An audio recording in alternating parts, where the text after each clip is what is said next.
สวัสดีพี่น้องปองไปผู้ติดตามทางเพจ Facebook เสียงอึ่งเจ้าเลยแชร์แนว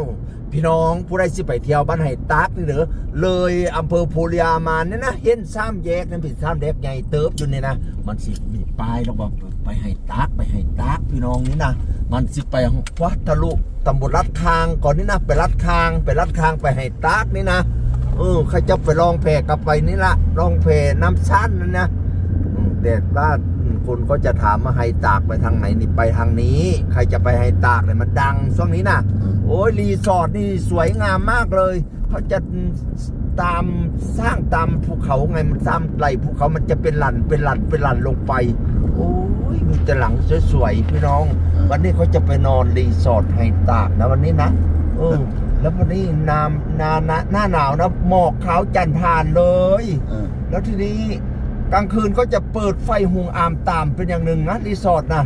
สวยมากกลางวันก็จะเป็นหมอกขาวสวยมากอยากให้ทุกคนได้ไปสัมผัสแดนจังหวัดเลยให้ตากเลนแล้วจะไม่ผิดหวัง ขออนุญาตพูดไทยนะเมื่อเช้านี้กินข้าวเจ้ามาไง นี่แหละนะตรงไปอย่างนี้กี่กิโลเหรอเดี๋ยวนะเดี๋ยวจะไปจอดเอาตาสั่งให้แป๊บหนึ่งก่อนนี่มันคนละสั่งก็เราไม่รู้ไงคนละกิโลมันไม่ได้สร้างอะไรมันวัดเอานั่นแหละเราไม่รู้ไงเราก็พูดมั่วๆไปก่อนไงเดี๋ยวจะถ่ายตรงทางสวยๆให้ดู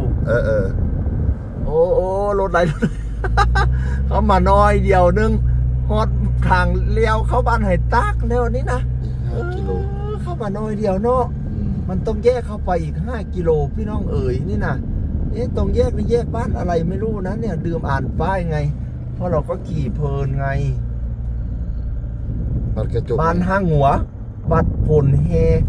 บ้านโคกห้างหัววัดสันวันนะบ้านโคกห้างหัวเดี๋ยวมุ้งนี้เข้าไปให้ตากอีก5 กิโลนี่นะเป็นนี้ก็เข้ามามองภูเรียนั้นก็เลี้ยวขวาเลยอำเภอวันนั้นเลี้ยวขวาเนาะวันนี้เลี้ยวขวาเข้ามาอีกประมาณจะกิโลป่ะหมดบ้านโคกห้างหัวแล้วก็เลี้ยวขวาอีกนี่นะเข้าไปอีก5 กิโลว่าสั้นวันนั้นนะกล้องมันคือมืด อย่ามือเศร้าเด้อพี่น้องอย่ามือเศร้าเด้อนี่นะ6 โมงกว่านะโอ้เพื่อนมีเสาไฟสุดทางรถเนาะโอ้ยังมาเกินคือสิหุงอามตามแต่วันนี้ไฟเนี่ยไฟโซลาร์เซลล์เพิ่นบ่นี่นะนี่แล้วเป็นเมืองท่องเที่ยวเด้เนาะงบประมาณก็สิได้มาไล่แล้วนี่นะสุดยอด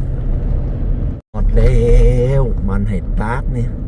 โรงเรียนไปข้างในมันไห่ตักหัวสีชมพูอองตองเนี่ยโอ้ยเพิ่นกับมาเฮ็ดบ้านอยู่กลางภูกลางผ้าเนาะ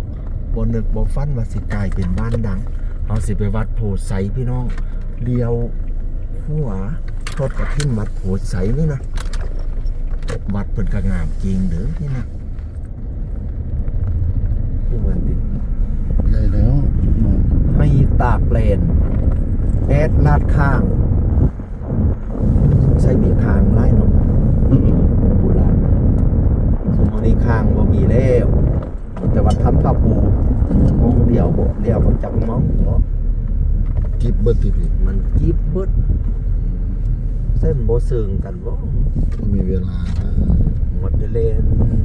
นเนาะยอกกันเนาะขึ้นต้นไม้วัดโพไสบ้านไห่ตากถึงแล้วไอ้นี่ปีกายนี่ค่อยนอนอยู่นั่นน่ะโดมขาวๆนั่นล่ะกระเบาไห่ไตนะปีกายเนี่ยไม่พัสรีมาปีนี้ผู้ใหญ่บ้านฟินแลนด์โตเกียวมิวสิกมาจักสิได้นอนได้บุมันเนี่ย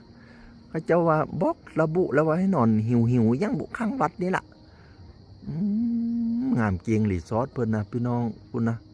แต่ละลังสุดยอดมาเที่ยวรถบัสไห่ตากนะบ่ผิดหวังบรรยากาศนะโอ้ปั่นสวิตเซอร์แลนด์บ่ปั่นเจ้าของเคยไปสวิตเซอร์แลนด์แล้วก็ได้